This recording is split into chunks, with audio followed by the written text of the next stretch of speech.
أعوذ بالله من الشيطان الرجيم. بسم الله الرحمن الرحيم. الحمد لله رب العالمين الرحمن الرحيم مالك يوم الدين إياك نعبد وإياك نستعين.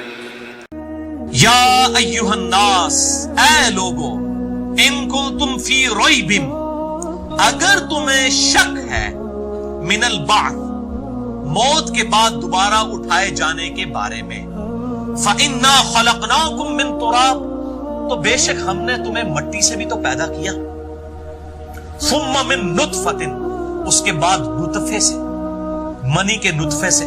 اور یہ منی بھی جو ہے، یہ جو انسان کے جسم میں بنتی ہے، وہ اس مٹی کی خوراک کی وجہ سے بن رہی ہوتی ہے. خوراک جو انسان کھاتا ہے وہ مٹی سے آتی ہے، تو انڈائریکٹلی انسان بھی مٹی میں سے ہی بن رہا ہے. ثم من علقۃ، اس کے بعد علقہ، علقہ کی شکل میں تمہیں ماں کے پیٹ کے اندر رکھا. اور علقہ کی میں ایکسپلینیشن کر چکا ہوں، لیچ لائک سبسٹینس، جوک کی شکل کا ایک سبسٹانس جو کہ یوٹرس کے ساتھ چپکا ہوا تھا. ثم من مضغۃ، اس کے بعد بوٹی کی شکل بنا دی، اور بوٹی بھی چبائی ہوئی بوٹی، ایگزیکٹ یہ شکل ہے. اگر بوٹی چبا کے پھینکی جائے نا، اس پہ جس طریقے سے دانتوں کا امپریشن بنا ہوتا ہے نا، اس شکل کا ہوتا ہے بچہ جبکہ ایمبریونک سٹیج پہ ہوتا ہے. مخلقۃ و غیر مخلقہ، تخلیق بعض مکمل ہوئی ہوئی اور بعض نامکمل، یعنی وہ جو بوٹی ہے پھر اس میں سے جو ہے نا ہلکا ہلکا بوٹی میں سے کچھ امپریشنز نکلنے شروع ہوتے ہیں کہ یہاں پہ پھر تھوڑے عرصے بعد پتا چلتا ہے اچھا یہاں سے اس کے جو ہے وہ بازو بن رہے ہوں گے، یہاں سے ٹانگیں بن رہی ہوں گی. اور پھر آنکھ کا جو معجزہ ہے وہ تو بڑا الٹیمیٹ ہے. آنکھ کے سوراخ ہی ہوتے ہیں، اچانک آنکھ جو ہے نمودار ہوتی ہے، وہ خدا کی طرف سے اسپیشل ہے. اور سائنس پریشان ہے کہ یہ تو شیشے کی بنی ہوئی چیز ہے اور بوٹی کا دور دور تک شیشے کے ساتھ کوئی تعلق ہی نہیں ہے، یہ آنکھیں کہاں سے آ جاتی ہیں؟ یہ اللہ تعالیٰ کا بہت بڑا معجزہ ہے. آخری وقت تک یہ آنکھیں جو ہے ان کا سوراخ رہتا ہے، اچانک پھر یہ نمودار ہوتی ہے. تو وہ ایسی بوٹی کی جس کی کچھ تخلیق ہوئی ہوئی تھی اور بعض جو ہے وہ نہیں ہوئی ہوئی تھی.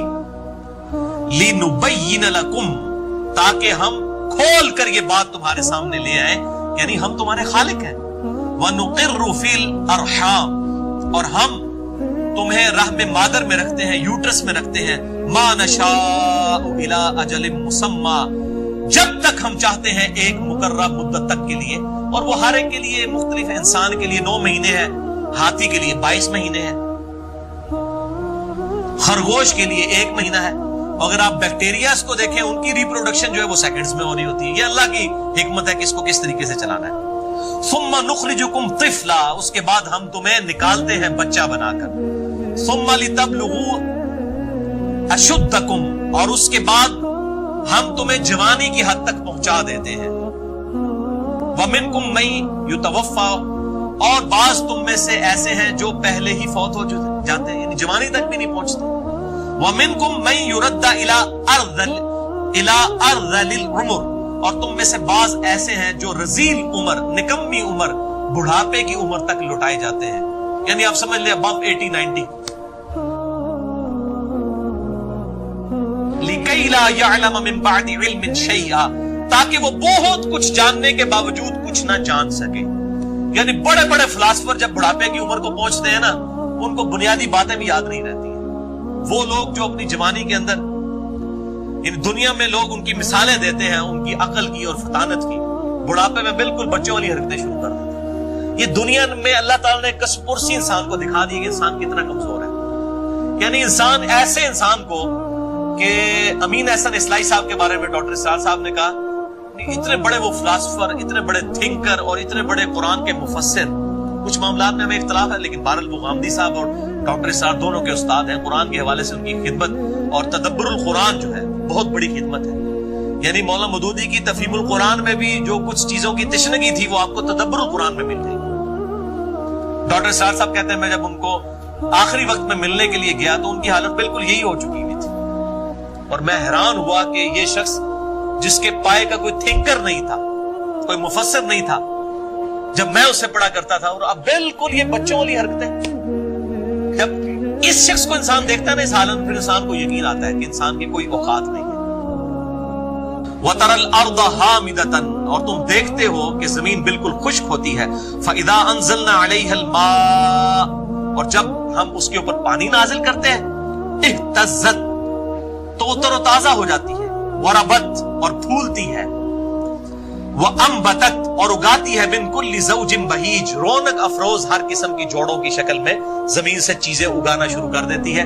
یعنی یہ جس طریقے سے اللہ تعالیٰ نے زمین سے ان پودوں کو اگایا ہے، اسی طریقے سے اللہ تعالیٰ نے ایمبریو کو ماں کے پیٹ کے اندر جو ہے وہ پورا بچہ بنایا۔ یہ وہ لائف سائیکل۔ ذَلِكَ بِأَنَّ اللَّهَ هُوَ الْحَقُّ، یہ اس لیے کہ بے شک اللہ جو ہے وہ حق ہے، وَأَنَّهُ يُحْيِي الْمَوْتَى، اور یہ اس لیے کہ بے شک اللہ تعالیٰ مردوں کو زندہ کرے گا، وَأَنَّهُ عَلَى كُلِّ شَيْءٍ قَدِيرٌ، اور یہ کہ اللہ تعالیٰ ہر چیز پر قادر ہے۔ اللہ تعالیٰ یہ مثالیں اس لیے بیان کر رہا ہے ہیومن لائف سائیکل کی اور پلانٹ کی، کہ اللہ تعالیٰ مرنے کے بعد اس طریقے سے انسانوں کو زندہ کر لے گا۔ اور زندہ کرنا کس لیے ہے؟ کیا صرف یہ کوئی اگلی زندگی شروع ہونی ہے کہ ادھر بھی اس طریقے سے موجیں مارنی ہے؟ اس طریقے سے نہیں ہونا، حساب و کتاب کے بعد۔ وہ کیا؟ وَأَنَّ السَّاعَةَ آتِيَةٌ لَا رَيْبَ فِيهَا، اور بے شک یہ کہ قیامت کے دن کی گھڑی قائم ہونے والی ہے، کوئی شک نہیں اس میں۔ وَأَنَّ اللَّهَ يَبْعَثُ مَن فِي الْقُبُورِ، اور بے شک اللہ تعالیٰ اٹھائے گا ان کو جو قبروں میں ہے۔ یعنی یہ ہم ساری مثالیں اس لیے بیان کر رہے ہیں کہ مردے بھی قبروں سے اٹھائے جائیں گے، یعنی آخرت کی تیاری شروع کر دو۔ وَمِنَ النَّاسِ مَن يُجَادِلُ فِي اللَّهِ بِغَيْرِ عِلْمٍ، اور لوگوں میں ایسے لوگ بھی ہیں جو بغیر علم کے اللہ تعالیٰ کے بارے میں جھگڑا کرتے ہیں۔ وَلَا هُدَىٰ، اور ہدایت کے بغیر، وَلَا کِتَابٍ مُنِیرٍ، اور کسی روشن کتاب کے بغیر۔ یعنی یہاں بھی سنا کے سننی، جس کو میں کہتا ہوں ٹونی، پڑھا کے سننی نہیں، یعنی بغیر دلیل کے اللہ تعالیٰ کے بارے میں عقائد۔ میں نے پچھلی دفعہ بھی بتایا تھا، وہ جی دیکھیں جی وزیر اعظم تک کوئی ڈائریکٹ نہیں پہنچ سکتا، پہلے کونسلر تک پہنچیں گے، پھر MNA تک، پھر جناب آپ ڈائریکٹ اللہ کے لیے مثالیں بیان کرتے ہیں، کوئی اس کی دلیل؟ کوئی دلیل نہیں۔ اللہ تو کہتا ہے کہ وَإِذَا سَأَلَكَ عِبَادِي عَنِّي فَإِنِّي قَرِيبٌ، اے نبی جب میرے بندے آپ سے میرے بارے میں پوچھیں آپ فرماؤ میں بالکل تمہارے قریب ہوں۔ اجیب الدعوۃ الداعی اذا دعان، ہر پکارنے والے کی پکار سنتا ہوں جب وہ مجھے پکارتا ہے۔ فلیستجیبوا لی ولیؤمنوا بی لعلہم یرشدون، لیکن لوگوں کو بھی چاہیے کہ میری بات جو ہے مانے اور مجھ پر ایمان لائیں جیسا کہ ایمان لانے کا حق ہے، تاکہ وہ رشد و ہدایت پا سکیں۔ نحن اقرب الیہ من حبل الورید، ہم تمہاری رگے جان سے بھی زیادہ تمہارے قریب ہیں۔ اللہ کے لیے تو کوئی پروٹوکول نہیں ہے اس حوالے سے، یہ تو پوری انسانیت کا میگنا کارٹا ہے، ہر شخص اپنے رب کے ساتھ مخاطب ہو سکتا ہے، اس کے لیے بیچ میں کسی چیز کی ضرورت نہیں ہے۔ ہاں نبی صلی اللہ علیہ وسلم اس اعتبار سے وسیلہ ہے کہ اللہ تعالیٰ تک پہنچنے کا طریقہ کیا ہے وہ آپ نے سکھایا ہے۔ من یطع الرسول فقد اطاع اللہ، جس نے رسول اللہ کی اطاعت کی گویا اس نے اللہ کی اطاعت کی۔ اس اعتبار سے تو آپ وسیلہ ہیں۔ باقی یہ پنجابی والے وسیلے جو کئی ایک بنائے ہوئے لوگوں نے، یہ ایک الگ سے چیز ہے۔ مسئلہ نمبر 43 ہے میرا، وسیلہ اور توسل کے صحیح احکام و مسائل پہ، اہل سنت پاک.com پہ۔ وَلَقَدْ خَلَقْنَا الْإِنسَانَ فِي سُلَالَةٍ مِّن طِينٍ، اور بے شک ہم نے انسان کو پیدا کیا مٹی کے جوہر میں سے۔ ثُمَّ جَعَلْنَاهُ نُطْفَةً فِي قَرَارٍ مَّكِينٍ، اور پھر ہم نے اس نطفے کو ایک مضبوط جگہ پر ٹھہرا دیا، یعنی ووم آف دا مدر، یوٹرس کے اندر، رحم مادر میں۔ ثُمَّ خَلَقْنَا النُّطْفَةَ عَلَقَةً، اس کے بعد اس نطفے کو ہم نے علقہ بنایا۔ فَخَلَقْنَا الْعَلَقَةَ مُضْغَةً، اور پھر علقہ کو ہم نے بوٹی بنا دیا۔ فَخَلَقْنَا الْمُضْغَةَ عِظَامًا، اور پھر اس بوٹی سے ہم نے ہڈیاں بنائی۔ اب یہ ایک ایکسٹرا چیز ہے جو سورۃ الحج میں نہیں آئی تھی، کہ بوٹیاں بنتی ہیں، اس میں سے ہڈی بنتی ہے، اور پھر فَكَسَوْنَا الْعِظَامَ لَحْمًا، اور پھر ان ہڈیوں کے اوپر ہم گوشت چڑھاتے ہیں۔ یہ ترتیب بھی سائنس کی وجہ سے ہمیں پتہ چلی ہے، اور الحمدللہ قرآن حکیم کی یہ ترتیب کو قرآن نے بھی جو بیان ہوئی تھی، اس کو سائنس نے بھی جسٹیفائی کیا ہے کہ یہ اسی طریقے سے۔ ثُمَّ أَنشَأْنَاهُ خَلْقًا آخر، اس کے بعد تو ہم کوئی اور ہی اٹھان پر انسان کو اٹھاتے ہیں، یعنی روح کھونک دیتے ہیں۔ اب یہ روح جو ہے یہ میڈیکلی یا فزیکلی ڈیٹیکٹ نہیں ہو سکتی۔ اللہ تعالیٰ بات ہے بچہ بنا دیتے ہیں ماں کے پیٹ میں، لیکن پھر ہم ایک اور اٹھان بچے کو اٹھاتے ہیں، وہ ایک ایسی خاص اٹھان ہے جو تمہارے نالج میں نہیں آ سکتی، وہ روح ہے۔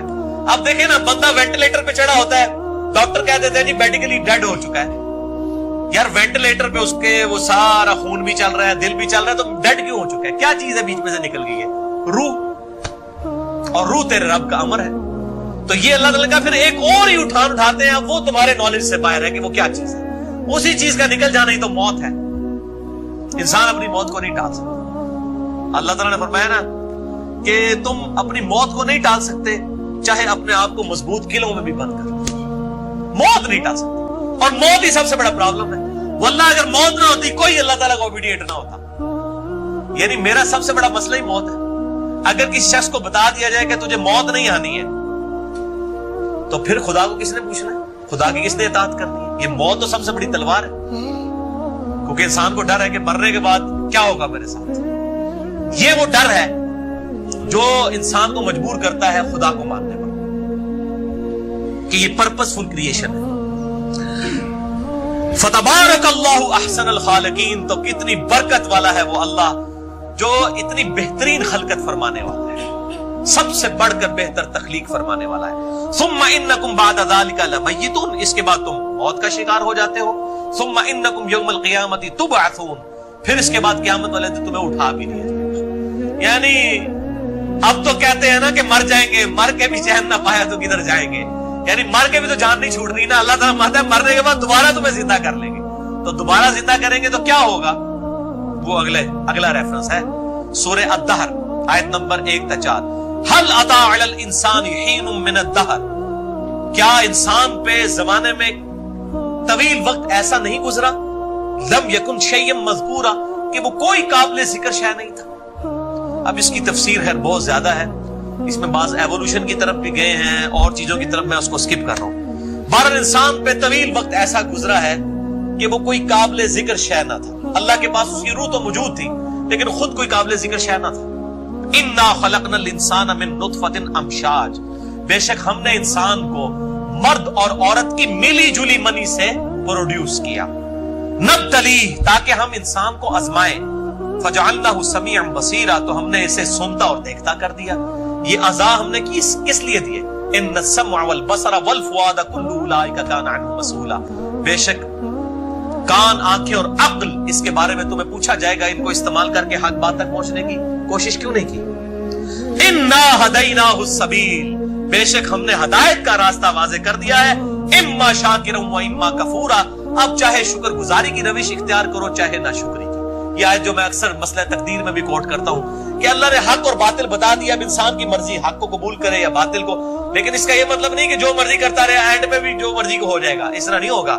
وہ ساتھ ہی بات آگئی، انا اعتدنا للکافرین سلاسلا، بے شک ہم نے انکار کرنے والوں کے لیے، یہ کافر پنجابی والا نہیں عربی والا، چاہے عمل سے انکار کیا، چاہے عقیدے سے انکار کیا، چاہے خدا کو ماننے سے انکار کیا، چاہے خدا کی ماننے سے انکار کیا، اس کے لیے سلاسلا، اس کے لیے ہم نے زنجیریں بنائی ہیں.